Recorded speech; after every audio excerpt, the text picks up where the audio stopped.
bene wacu, hari abantu benshi bakora kuva mu gitondo gushika mw'ijoro, ariko bakaguma babayeho mu ngorane z'amafaranga.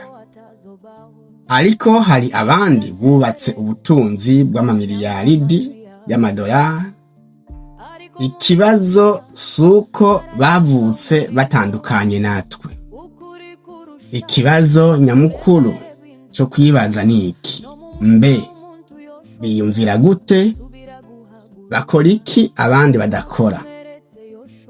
Uyu munsi tugiye kuraba abatunzi kurusha bose bo muri Quebec mw'uyu mwaka w'ibihumbi 2026, ariko ntituri bwihweze ubutunzi bwabo gusa, ahubwo tugiye gukuramwo ivyigwa vyo guhindura ivyiyumviro vyacu kugira wewe canke jewe dushobore kubaka kazoza keza no kugira ico twihaya mu mbono kazoza yacu.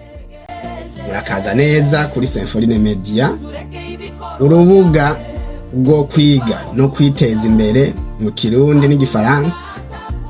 Ukaba utari bwabikore, fyonda subscribe utubere umunywanyi, hanyuma twigire hamwe. Umutunzi wa mbere atunze kurusha abandi ngaha muri Quebec ni uwitwa Alain Bouchard. Kugeza ubu wenyene afise amamiliyaridi arenga 7 y'amadolari, ariko ntiyavutse afise ayo mafaranga, yavutse nk'abandi bose. Menya ko yatanguriye ku budandaji buto buto bw'amaduka yitwa Couche-Tard, ni nk'izo twita kioske muri Afrika.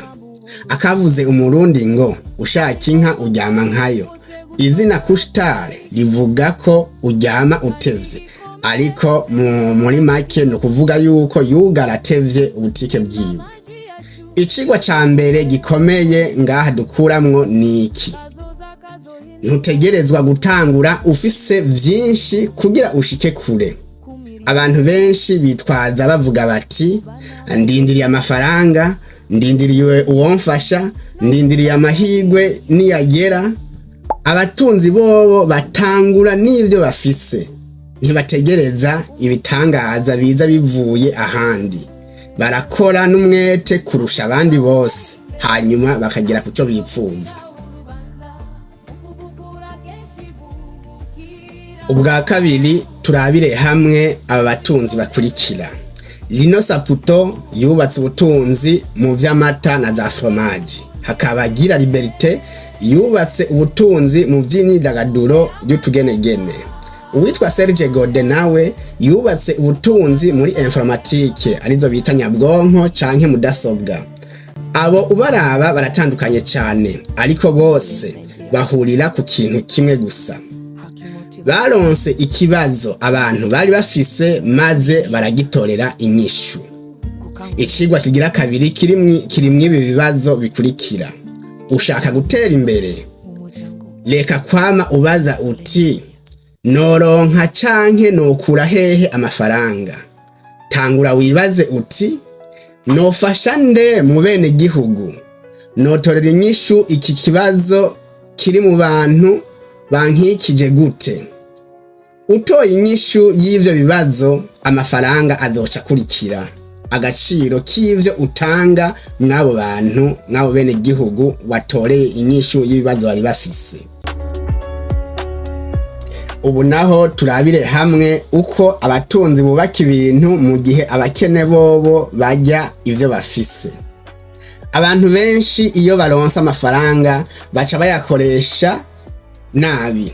Ukuri nuko bayajya nabi, ugasanga baca bagura za telefone nshasha, bagura impuzu canke ibirato, bakagura ibintu bidatuma amafaranga yiyongera. Akarorero benshi baca bagura umuduga wo kugenderamwo.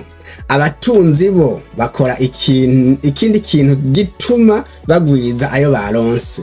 Kenshi bubaka amashirahamwe, barubaka imigambi minini isumba niyo bari bafise.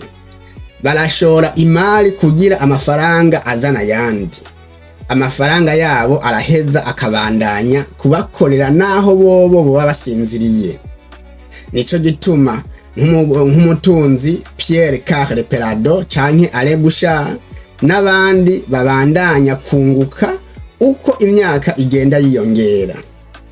Icigwa ca gatatu dukura mu ngaha rero niki: ntukoresha amafaranga yawe yose, igice kimwe gishore ahazokubyarira yandi, kuko amafaranga agwira ari uko ariko arakora imigambi.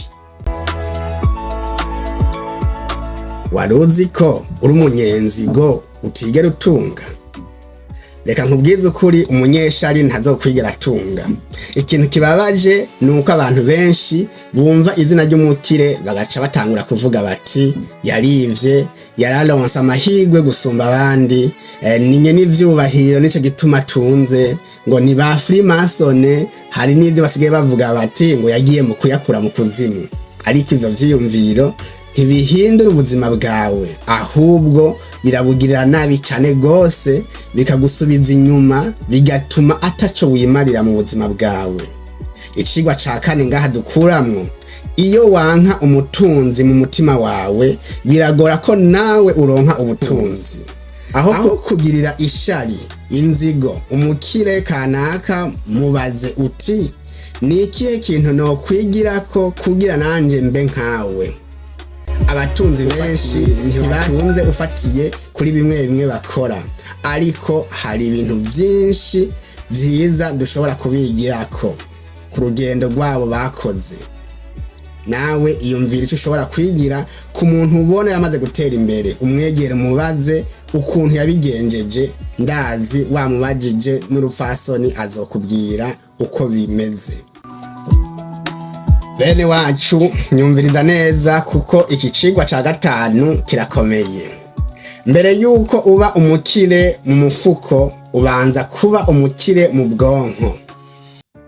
Ubwa mbere uhindura ivyiyumviro vyawe, ugahagarika kwiyumvira ko ibintu bidashoboka.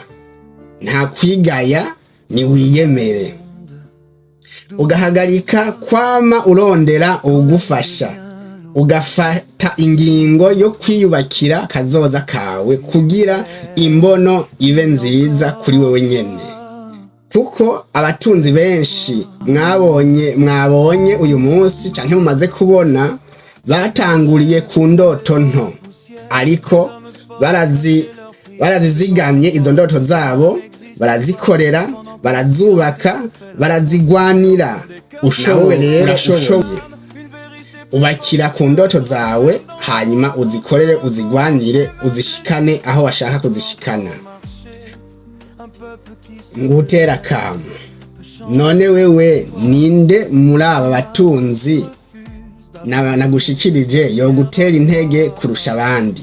Mu Burundi, nko mu Burundi murazi baziranotse n'abandi. Byandike mu gice cy'ivyiyumviro commentaire. Niba ushaka kwiga uburyo bwo kwiteza imbere, guhindura ivyiyumviro no gutangura imigambi ikuzanira amafaranga, kanda kuri subscribe ubunyene. Kuri Sympholine Media twemera ko kwiga ni intambwe ya mbere, kwihangira ibikorwa ni intambwe ya kabiri, gukora nako niyo nzira yonyene y'intsinzi mu butunzi. Jewe ndi kumwe nawe muri Haki Motivation.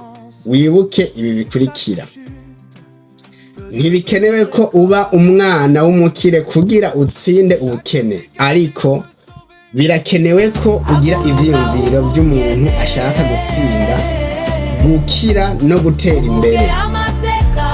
Ukaba utantegereye, usubire wumvirize iyi video yose, ufate n'agakaramu wandike mu vyigwa twagushikirije, isangize abandi kugira nawe ubafashe kumenya ibanga riri mu batunzi guhimiriza, murakoze, gukangura, kubaka.